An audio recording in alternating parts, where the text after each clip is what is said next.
Selepas baca tahiyat, sebelum bagi salam, tempat mustajab doa.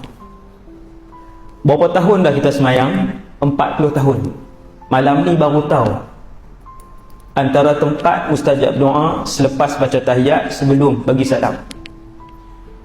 Kalaulah selama 40 tahun ini kita mengkhususkan selepas tahiyat sebelum bagi salam itu satu doa, insya-Allah sudah lama Allah makbulkan doa yang dibacakan oleh Rasulullah sallallahu alaihi wasallam dalam tiap-tiap kali solat selepas tahiyat sebelum bagi salam, iaitu Allahumma inni a'udzubika min adzabi jahannam wa min adzabil qabri wa min fitnatil mahya wal mamat wa min syarri fitnatil masihid dajjal.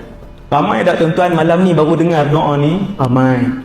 Berapa tahun dah rugi kita tak buat sunnah ni? 40 tahun. Ada yang 50 tahun.